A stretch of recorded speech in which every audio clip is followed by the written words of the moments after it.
estudios en la ciudad de Buenos Aires. Profesor, gusto de saludarle. ¿Qué deberíamos o no aprender de China en el manejo de esta enfermedad? Sobre todo se lo pregunto en términos de cómo diseminar la información, la transparencia y también del tipo de cuarentena que se debe establecer.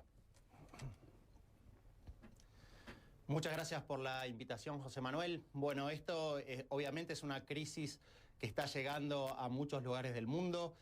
China, donde ha nacido esta enfermedad, ha tomado con mucho recelo el manejo de la información. Es un país que tiene una historia de control de la información y de control también de las libertades civiles, que en este caso creo que le ha resultado positivo para poder controlar tanto el movimiento de las personas como también el flujo de la información, porque obviamente el pánico se expande muy rápidamente y en este caso lo ha podido controlar de una manera bastante especial, ¿no? En otros países a donde se ha expandido la información, donde se ha expandido el virus, se ha incrementado el temor y obviamente esto ha impactado muy fuerte en la economía, ¿no? Ciertamente, ahora también le hablaba del tema de cómo implementar las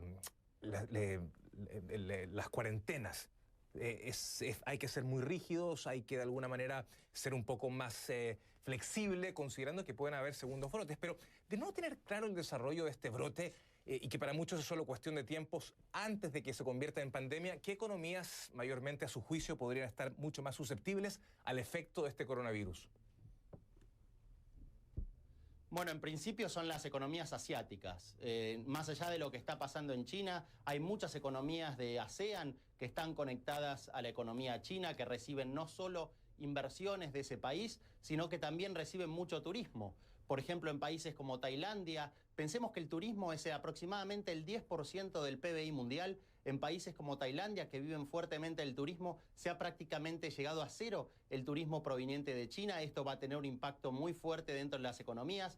Y una de las cosas que se planteaban era la cuantificación de los problemas derivados del coronavirus. Todavía no sabemos porque obviamente la economía se mueve en trimestres y estamos recién atravesando el primer trimestre, con lo cual el impacto económico certero lo vamos a saber dentro de un mes y medio aproximadamente. Exactamente. Ahora los gobiernos deben dar directrices para que sus agencias de salud cuenten con todos los recursos, con la logística adecuada para hacer frente a un brote de proporciones globales. Estamos viendo que algunos gobiernos están siendo proactivos para un escenario de esta naturaleza, pero ¿qué tan preparados están los países de la región para justamente contener esta propagación? Bueno, este es un tema que obviamente, como decimos nosotros, en la cancha se ven los pingos, ¿no? Cuando realmente suceda de los primeros casos que sucedan en Sudamérica especialmente, vamos a poder ver cómo reaccionan los gobiernos. Los gobiernos en muchos lugares del mundo se están preparando. Lo peor que puede hacer uno es negar la posibilidad de una crisis y pensar que nada va a pasar. Uno tiene que estar listo para enfrentar estas situaciones. La CDC, el Centro para Control de las Enfermedades de Estados Unidos, tiene una teoría de que es probable que que el virus se ralentice con el calor, con lo cual esto puede presentar alguna ventaja para los países del hemisferio norte. Sin embargo, en el mediano plazo presenta una gran amenaza para los países del hemisferio sur. Ahora usted hablaba recién de negacionismo y a propósito de eso se me viene la siguiente pregunta. El presidente Trump acusa a los medios de los demócratas de asustar a los mercados con el coronavirus. Y el presidente de Irán, por su parte, Hassan Rouhani, acusa a los enemigos de la República Islámica de Irán de ser responsables de la epidemia para así aislar a su país. Llevar el tema del coronavirus a la política, ¿qué consecuencias puede traer, profesor? Y bueno, en principio la gente o los pueblos de todo el mundo están mirando qué están haciendo sus líderes, ¿no? Y van a tanto aplaudirlos si las cosas salen bien como a protestar si las cosas salen mal, con lo cual sobre ellos pesa una gran responsabilidad, no solo en cuanto a vida, sino también políticamente tiene un impacto muy fuerte.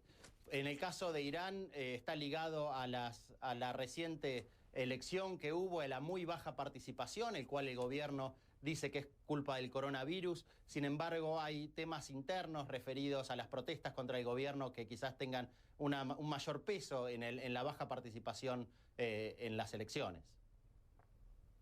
Una consultora inglesa hablaba de aproximadamente consecuencias económicas por 280.000 millones de dólares en el primer trimestre. Datos que me parece que pueden ser quizá un poco imprecisos, o a lo mejor puede que se queden cortos debido a que, como usted decía, no sabremos al final del primer trimestre el impacto económico que ha producido este virus en China y también en otras latitudes del mundo, ¿no? Sí, por supuesto, hablar de números ahora es muy arriesgado. Tenemos que tener en cuenta nuevamente que el turismo está siendo fuertemente afectado, que esto tiene un impacto en la industria, por ejemplo, del petróleo, porque está bajando la demanda, porque hay menos vuelos, y esto va a tener obviamente un impacto muy fuerte. Pensemos que la región de Asia-Pacífico e India es responsable aproximadamente del 40% del crecimiento económico global. Con lo cual, si esta región se ve fuertemente afectada, el crecimiento global se va a ver afectado. Ciertamente, y de eso vamos a hablar en nuestro próximo bloque con nuestro siguiente invitado. Gracias a Luis Ignacio Argüero, profesor investigador de la Universidad de El Salvador. Nos acompañaba en vivo desde Buenos Aires, Argentina. Y cuando regresemos a CN